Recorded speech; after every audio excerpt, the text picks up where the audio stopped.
আফজাল, যেহেতু নির্বাচনের বছর, অর্থাৎ এই বছরেই নির্বাচন, সেই জন্য কিন্তু অনেকের মাঝেই একটি বিষয় নজরে ছিল, সেটি হচ্ছে যে কে এই মহামান্যের যে আসনটি সেটি আসলে আসীন হতে যাচ্ছে।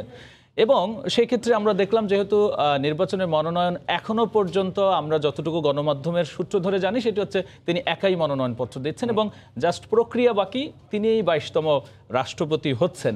সেক্ষেত্রে এই যে নির্বাচনের বছরে তার হয়ে ওঠা এবং সেক্ষেত্রে তার ছাত্র রাজনীতি থেকে এই যে বঙ্গভবনে যাত্রা, শুরুতে যদি ওই গল্পটা একটু সবার সাথে শেয়ার করে। রাবি, গত বছরের জুনে আমি শাহাবুদ্দিন চুপ্পুর, যিনি 22তম রাষ্ট্রপতি হতে যাচ্ছেন, তার একটা ইন্টারভিউ নিতে গিয়েছিলাম। তিনি আমাকে বলছিলেন যে আগামী ইলেকশন অর্থাৎ 24-এর নির্বাচন তিনি করতে চান, এই জন্য এলাকায় গণসংযোগ করছেন। আমার কাছ থেকে দোয়াও চেয়েছিলেন যে আমি যেন এবার মনোনয়নটা পাই। তিনিই কিন্তু এখন 22তম রাষ্ট্রপতি হচ্ছেন।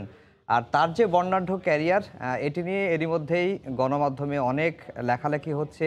আমরা যারা গণমাধ্যম কর্মী, শাহাবুদ্দিন চুপ্পুকে কিন্তু আমরা আগে থেকেই চিনতাম, কিন্তু সাধারণ মানুষের মধ্যে যেহেতু কৌতূহল রয়েছে কে এই শাহাবুদ্দিন চুপ্পু, তাদের সুবিধার্থেই আমরা যেটি দেখাচ্ছি যে ছাত্র রাজনীতি থেকে বঙ্গভবনে যাচ্ছেন।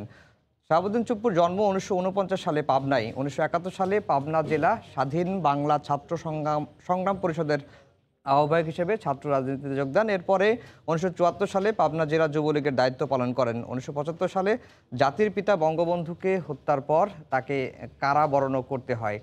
এই যে তার শুরুর দিকের বর্ণাঢ্য রাজনৈতিক ক্যারিয়ার, আরও বিভিন্ন সেক্টরে তিনি কাজ করেছেন, সেটি একটু দেখাতে চাই।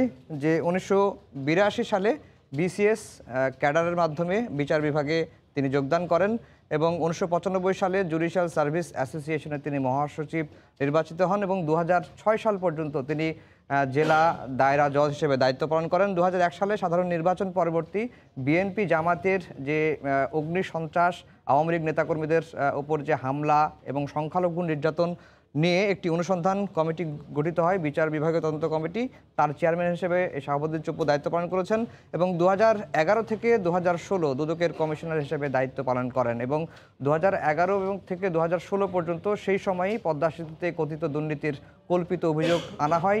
সেই সময় এই শাহাবুদ্দিন চুপ্পুই কিন্তু বলিষ্ঠ ভূমিকা পালন করেছিলেন। দেশি বিদেশি নানা চাপ ছিল, তারপরেও তিনি অনড় ছিলেন এবং একাধিক সাক্ষাৎকারেই পদ্মা সেতু নিয়ে, যে রমেশ সাহার ডায়েরি, সাইলেন্ট এজেন্ট নিয়োগ নিয়ে যে ধরনের ষড়যন্ত্র বাংলাদেশের বিরুদ্ধে হয়েছিল, তার বলিষ্ঠ ভূমিকা পালন করেছেন এই শাহাবুদ্দিন চুপ্পু। তার মানে হচ্ছে আফজাল, এক বর্ণাঢ্য কর্মময় জীবনের গল্প আপনি শেয়ার করছিলেন।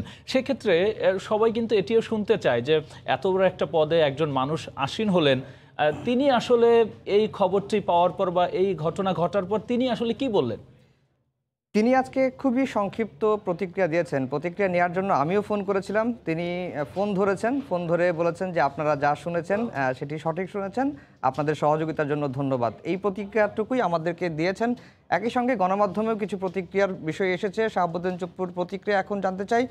তিনি বলেছেন তিনি সবার প্রথমে সৃষ্টিকর্তার প্রতি শুকরিয়া আদায় করেছেন, প্রধানমন্ত্রীর প্রতি কৃতজ্ঞতা জানিয়েছেন এবং এই রাষ্ট্রপতি হচ্ছেন সেটি হওয়ার পরে আমরা দেখেছি যে ফুল দিয়ে শাহাবুদ্দিন চুপ্পুকে বরণ করে নিয়েছেন প্রধানমন্ত্রী শেখ হাসিনা। তবে আফজাল, এই প্রশ্নের সাথে একেবারে স্বভাবত আরেকটি প্রশ্ন উঠে আসে, যেহেতু তিনি রাষ্ট্রের অভিভাবক হিসেবে মহামান্যের একটি বড় পদে আসীন হচ্ছেন, সেক্ষেত্রে আসলে ক্ষমতাসীন দল এবং অন্যান্য যারা দল রয়েছেন তাদের নিয়েই তো তিনি কাজ করবেন, সেক্ষেত্রে তারা আসলে কি বলছেন?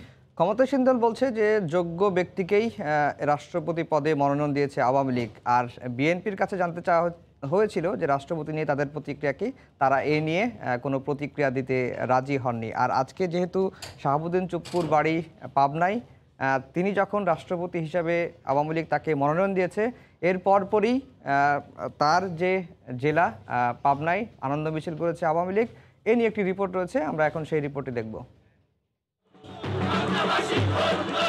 বীর মুক্তিযোদ্ধা মোহাম্মদ শাহাবুদ্দিন চুপ্পুর রাষ্ট্রপতি পদে মনোনয়ন পাওয়ার খবরে রোববার সকালে পাবনা শহরে আনন্দ মিছিল বের করে আওয়ামী লীগ।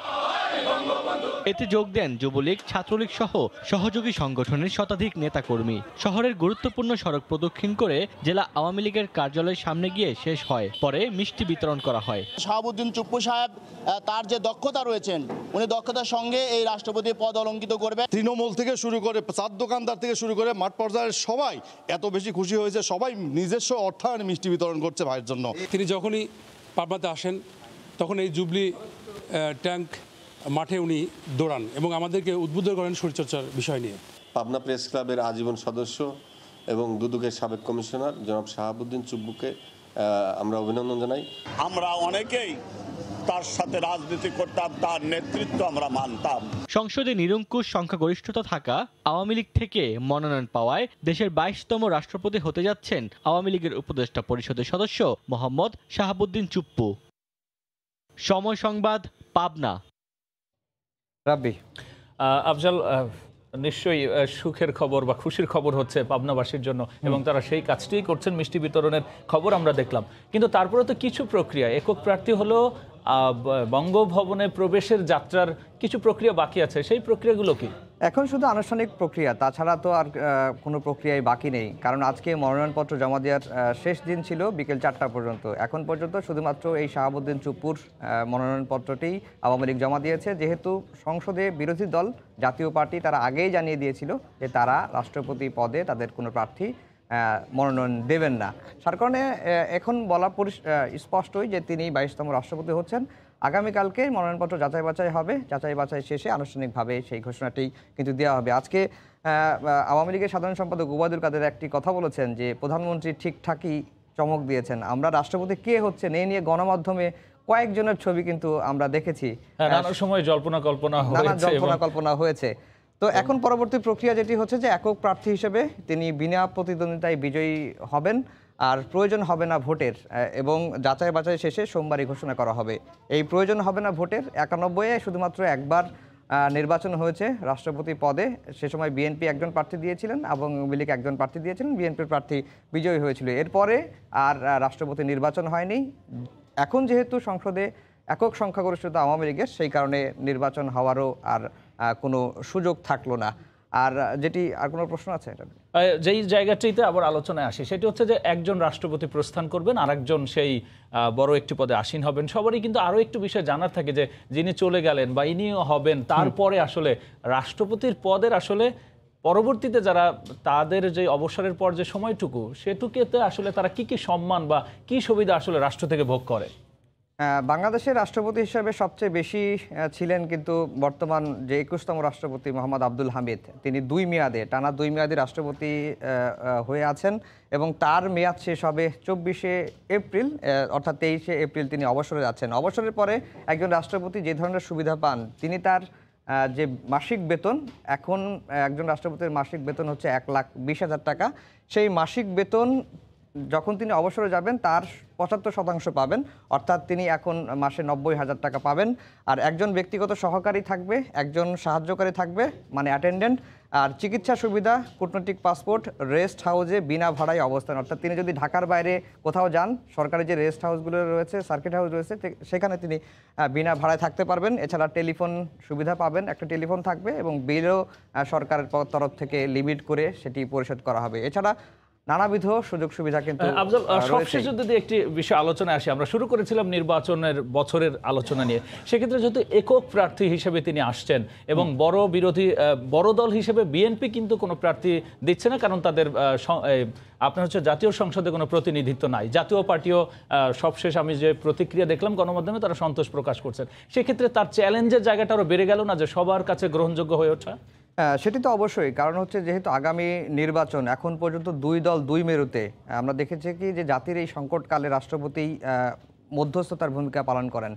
সেই হিসেবে এখন যেহেতু বিএনপি বলছে যে তাদের কোনো প্রতিক্রিয়া নেই, কারণ হচ্ছে যে রাষ্ট্রপতি নির্বাচন নিয়ে আসলে কোনো সময়ই কিন্তু খুব একটা, যেই দল সংসদের সংখ্যাগরিষ্ঠতা তাদের তো রাষ্ট্রপতি হয়ে আসছে, সেই কারণে বিরোধী পক্ষ থেকে খুব একটা প্রতিক্রিয়া দেখানো হয়ে থাকে না। তারপরেও নির্বাচনের বছর হিসেবে রাষ্ট্রপতির খুবই গুরুত্বপূর্ণ দায়িত্ব রয়েছে এই যে নির্বাচনকালীন বৈতরণী পার হওয়ার জন্য।